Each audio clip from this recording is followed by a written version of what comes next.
जग खमन। मैं आपका भाई नरपत सिंह चंदावत आज खड़ा हूँ विश्व विख्यात चित्तौड़गढ़ दुर्ग पर। हाँ, यही वह दुर्ग है जहाँ पर राणा कुंभा, राणा संगा, बप्पा रावल, महाराणा प्रताप और उदय सिंह जैसे महान राजपूत वीरों ने शासन किया था। यही वह दुर्ग है जहाँ पर अपने स्वाभिमान की रक्षा के लिए माँ पद्मिनी, राजमाता कर्मावती और महारानी फूलकवर ने हजारों रानियों के साथ स्वयं को अग्नि के साथ जौहर कर लिया पर स्वाभिमान को बचा लिया। हाँ, यही वह दुर्ग है जहाँ पर एक माँ ने अपने देशभक्ति के लिए अपने पुत्र को विक्रम की तलवार के नीचे सुला दिया और इस दुर्ग के राजा उदय सिंह जी को बचा लिया। इस दुर्ग के बारे में जितना बताऊं उतना कम है। यहाँ के कण कण में अनेकों कहानियाँ छुपी हुई है। अभी मैं जिस स्थान पर खड़ा हूँ वह स्थान है चित्तौड़गढ़ दुर्ग का प्रवेश द्वार या प्रथम द्वार, जिसे कहा जाता है पाडन पोल। आप हमारी इस साइड में देख पा रहे होंगे एक छतरी बनी हुई है। यह छतरी बाघ सिंह जी की छतरी है, जो कि द्वितीय साके के समय मेवाड़ की सेना का सेनापति के रूप में लड़े और यहाँ पर हजारों दुश्मनों के साथ लड़ते हुए यहाँ शहीद हुए। पाडन पोल नाम पड़ने के पीछे भी एक कहानी है। ऐसा कहा जाता है कि तृतीय साके से पूर्व इस दरवाजे का नाम कुछ और रहा होगा। जब तृतीय साका हुआ था तब मेवाड़ की सेना का नेतृत्व कर रहे जयमल जी महाराज, कल्ला जी महाराज और मेवाड़ के वीरों द्वारा तो रक्त की एक बड़ी मात्रा बहने लगी, जिसमें दुर्ग के ऊपर से एक पाड़ा अर्थात देसा बहकर यहाँ तक आ गया और आगामी आने वाले मेवाड़ के राजाओं ने इस दरवाजे का नाम पाडन पोल रख दिया गया। ऐसे यहाँ पर 7 दरवाजे हैं। अभी हम प्रथम दरवाजे पे हैं। अभी हम आगे चलेंगे और एक एक करके आपको सारे दरवाजे के बारे में बताएंगे। तो चलो चलते हैं।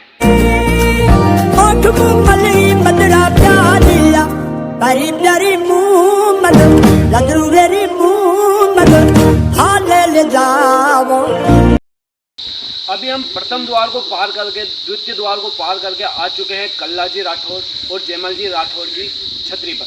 आप हमारे पीछे देख पा रहे होंगे 2 छतरियाँ बनी हुई है, जिसमें एक 4 खंभीय छतरी है जो कि वीर कल्ला जी राठौड़ की है और एक 6 खंभीय छतरी हैं जो कि वीर जयमल जी महाराज। वही कल्ला जी राठौड़ और जयमल जी राठौड़ जिन्होंने तृतीय साके में मेवाड़ की सेना का नेतृत्व किया था और हजारों पुत्रों को काटते रहे। इन्हें जयमल जी महाराज और कल्ला जी महाराज को 4 हाथों का देवता भी कहा जाता है, क्योंकि जब तृतीय साके के समय मुगलों द्वारा तोपें चलाई गई इस दुर्ग पर तो दुर्ग की दीवारें टूट गई और जयमल जी महाराज जब इस दुर्ग की दीवारों का पुनः चुनाव करवा रहे थे तब मुगलों द्वारा इन पे गोली चलाई गई जो इनके दोनों पैरों में लगी और वह चलने में असमर्थ रहे। तब उन्होंने कल्ला जी महाराज को कहा कि मैं तुम्हारे साथ युद्ध में जाना चाहता हूं। तो कल्ला जी ने इन्हें अपने कंधों पर बिठाकर युद्ध किया और ये ऐसे लग रहे थे जैसे स्वयं विष्णु के चतुर्भुज अवतार श्री 4 भुजा नाथ हो। इसीलिए अब इन्हें 4 भुजा वाले देवता भी कहा जाता है।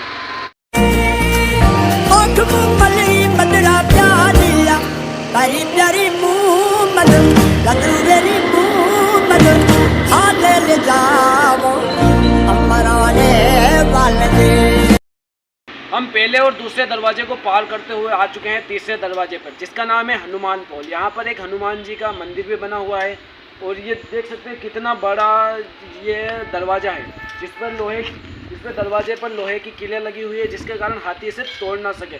अब अनुमान लगाइए उस समय इतने बड़ा दरवाज़ा बनाना कोई छोटी मोटी बात नहीं थी, क्योंकि इतनी सुविधा नहीं थी। अब हम इससे आगे जाएंगे और आगे के दरवाजे की बात करेंगे। तो चलो चलते हैं।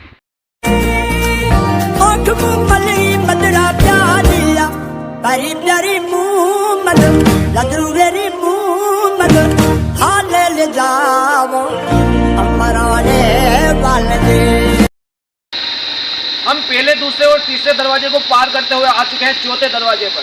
इस दरवाजे का नाम है गणेश पोल। तो इसका वैसे ज्यादा कुछ महत्व है नहीं, आगे जो भी हो आगे के दरवाजे को बताते हैं और चलते हैं आगे की ओर। यहाँ पे भी एक गणेश जी का मंदिर बना हुआ है। वैसे चलो चलते हैं आगे।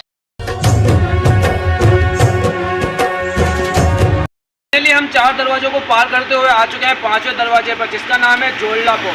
इसे जोड़ला पोल कहने के पीछे 2 बातें कही जाती है। एक, यहाँ पर जो दरवाजा बना है इसी के आगे की साइड में एक और जुड़वा दरवाजा बना है, इसलिए इसे जोड़ला पोल कहा जाता है। तथा दूसरा कारण यह है कि यहाँ पर चढ़ाई काफ़ी ज़्यादा है तो लोगों को हाथियों को चढ़ने में भी काफ़ी दिक्कत आती थी, जोड़ लगाना पड़ता था। इस कारण भी इसे जोड़ला पोल कहा जाता है। इससे आगे हम जाएंगे लक्ष्मण पोल और राम पोल की ओर। तो चलो चलते हैं और आपको हस्ती बस्ती रहे वो राहें जिन पे चलता तू। फाइनली हम 5 दरवाजे को पार करते हुए आ चुके हैं 6ठे दरवाजे पर। इस दरवाजे का नाम है लक्ष्मण पोल, जो कि जोड़ला पोल के साथ में जुड़ा हुआ है। अभी इस दरवाजे के पास आप देख सकते हैं एक सैनिकों को विश्राम के लिए एक जगह बनी हुई, जहाँ पर सैनिक विश्राम करते थे तथा युद्ध के समय बैठे रहते थे। यहाँ से वो युद्ध करते थे। और ये इस दुर्ग का 6वां दरवाजा है। 7वां दरवाजा इससे आगे है, जो हम आगे जाके देखेंगे, जिसका नाम रामपोल है। तो चलो चलते हैं आगे की ओर।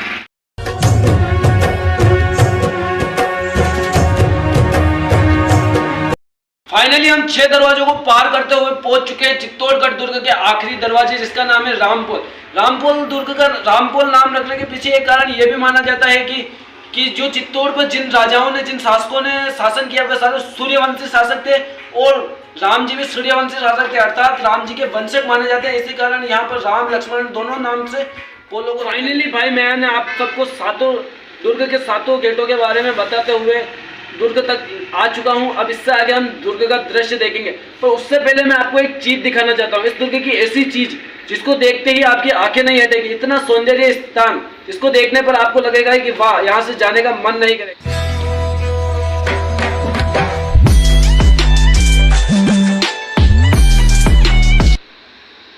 तो हमने फाइनली आपको 7 दरवाजों के बारे में बता के दिया है। अब ये 7वां दरवाजा है, जिसे पार कर हम दुर्ग के बारे में देखेंगे।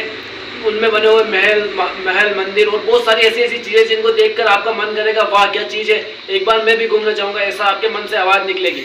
और फिलहाल हम इसके लिए अगले वीडियो में हम आपको बताएंगे कि अंदर महल के अंदर क्या क्या है, कैसा कैसा है।